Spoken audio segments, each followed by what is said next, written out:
আমার রেসিপি হচ্ছে আলু উচ্ছে দিয়ে পাখাল মাছ বা বান মাছ। বাংলাদেশে বলে পাখাল মাছ, আর আমরা এই দেশে আমরা বড় হয়েছি, আমরা বলি বান মাছ। এইটা দিয়ে আলু উচ্ছে দিয়ে আমি ঝোল করব, তাই আমি প্রথমে লবণ দিয়ে ভালো করে মাখালাম, আর হলুদ দেব। ওইদিকে ফ্রাই প্যান দিয়েছি,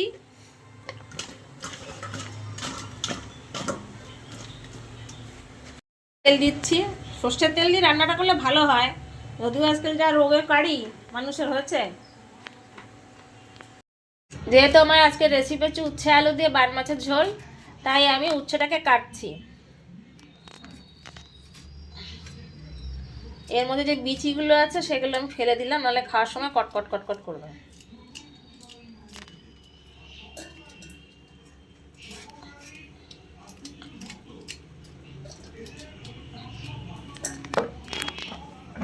এটা আলু উচ্ছের তরকারি, উচ্ছেগুলো কাটা হয়ে গেছে, এবার আমি আলুটা কাটছি।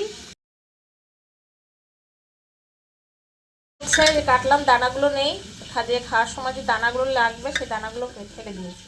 আর এদিকে আমি জিরা আর লঙ্কা দিয়েছি, একটু জল একটুখানি বেটে নেবো, কেন করে যে কোনো রান্নাতে একটু বাটা হলে, জিরা বাটা হলে রান্নাটা একটু অন্যরকম স্বাদ হয়। আর আমরা যেহেতু বাঙালদের সবসময় একটু বাটা কোটা লাগে।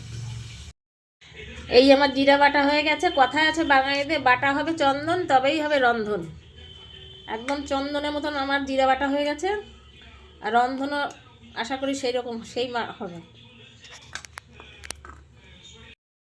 বন্ধুরা, এখন আমি কড়াই দিলাম, কড়াইতে তেল দিলাম, গরম হলো।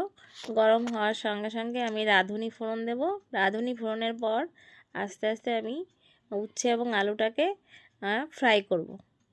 বন্ধুরা, আমি এতক্ষণ ফ্রাই করলাম, এবার আমি দেব লবণ আর হচ্ছে হলুদ, আর আমি যে ওই যে চন্দনের মতন যে জিরা পেস্টটা করেছিলাম সেইটা দেব, আর বানসগুলো পাশে ভেজে রেখে দিয়েছিলাম সেইগুলো দেব, দিয়ে একটু ফ্রাই করে জল দেব।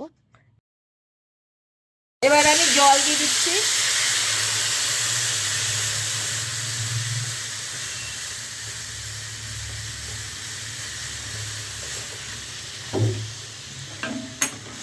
আমি ঢেকে দেব, সিদ্ধ হয়ে গেলে নামিয়ে দেবো।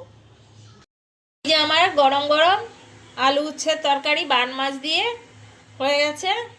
এটা বাঙালদের হেভি হেভি প্রিয় খাবার।